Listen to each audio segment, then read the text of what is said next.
Part 1. Removing aircon case and cleaning its parts. So as we can see, the aircon was very dirty, so we need to remove it to its current position so that we can start cleaning it.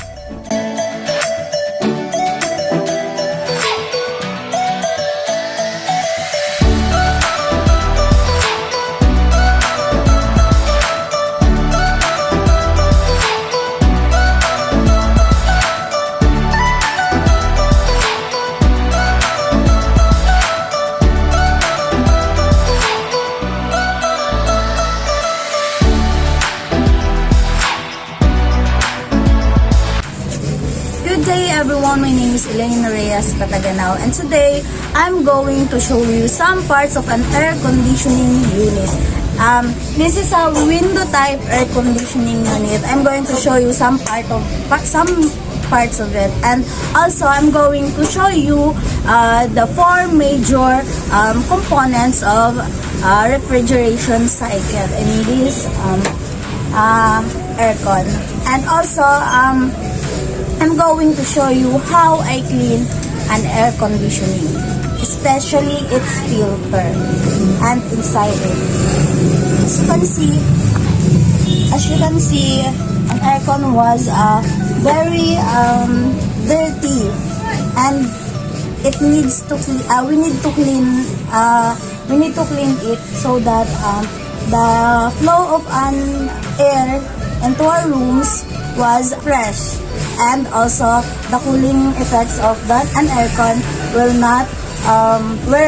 flow better, because we need to remove some dirt of our aircon inside here, the filter, and also inside here in the refrigeration. Okay, let's start. So first, we need to clean our aircon before we start to explain its part. So We have here a window type inverter air conditioner. So first, we need to remove its case. We need to remove its case by turning out the screw here. We need to remove all the screws outside the aircon case so that we can see the parts and clean it.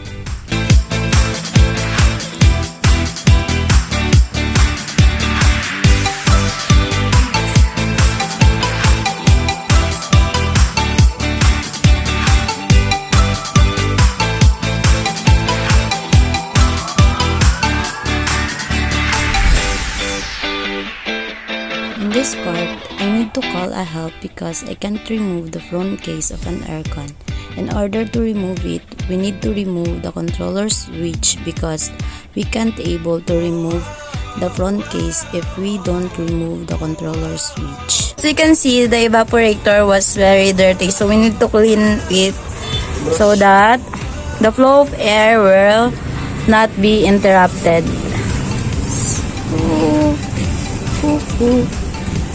Look at that, oh my god.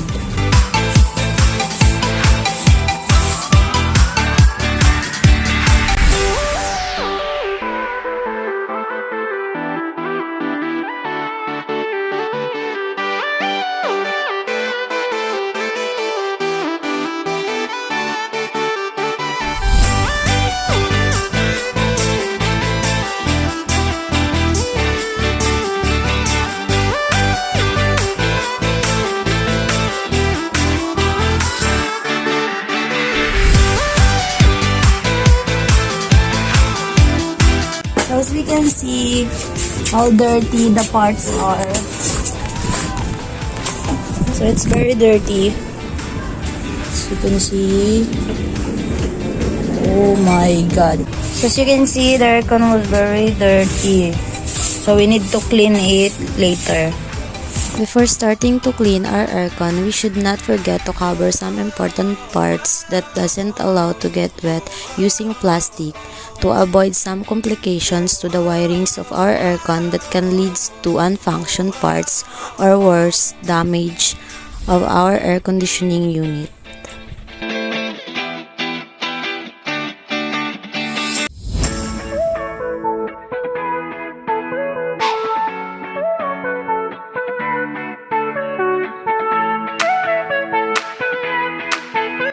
If your aircon is too dirty, you can use mild detergent to clean it, but if it's not too dirty, it's fine without a detergent.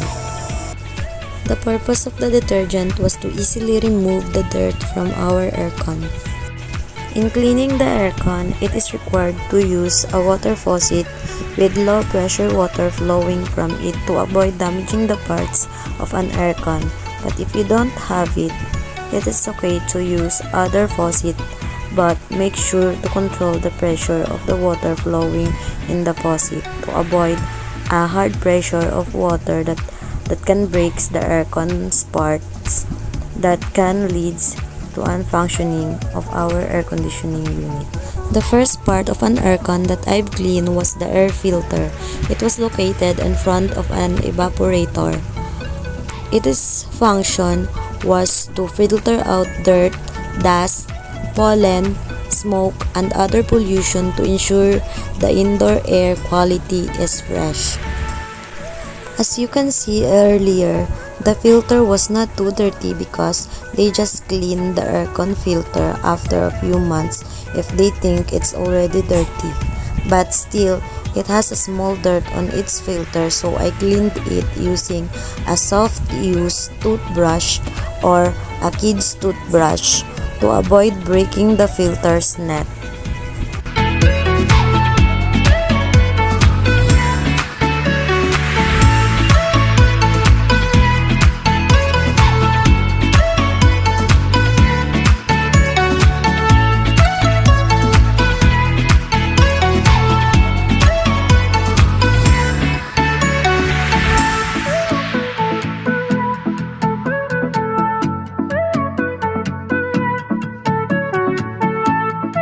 It's already clean.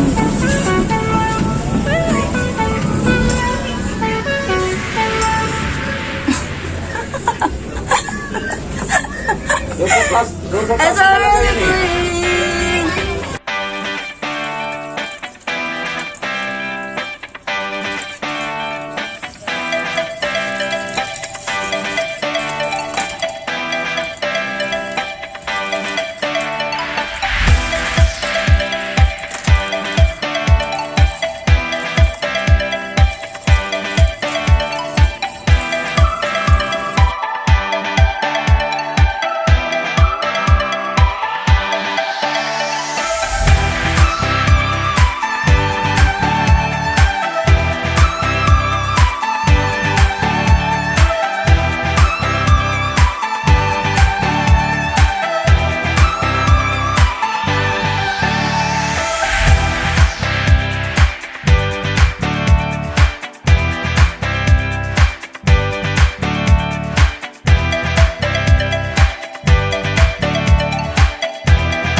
After cleaning the filter and some outside parts of an aircon, let's now proceed in cleaning the inside part of our air conditioner to remove the dirt inside our aircon so that the flow of an air will not be interrupted.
aircon, I found it fun. In the beginning, I thought it was that hard to clean an aircon, but with my prior knowledge, proper guidance, and with supporting details from an internet, it helps me in cleaning an air conditioner without any complications encountered. Upon experiencing and cleaning an air conditioner, it gives me additional experience and an additional skills too.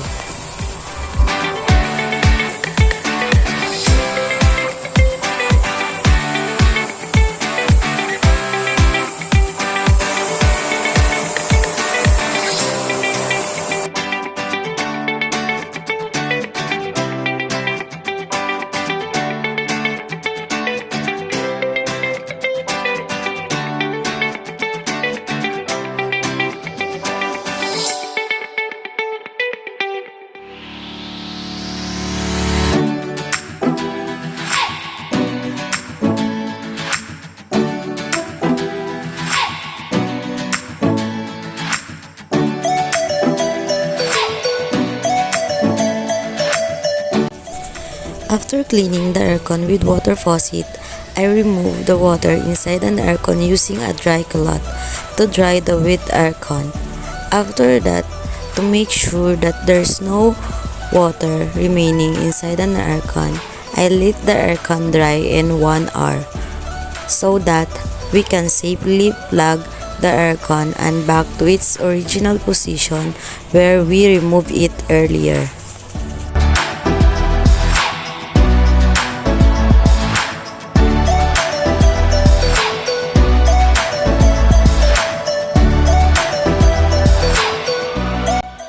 Before assembling or putting back all the parts together, I will first introduce some parts of our window type air conditioning unit to you, including how the refrigeration cycle happens.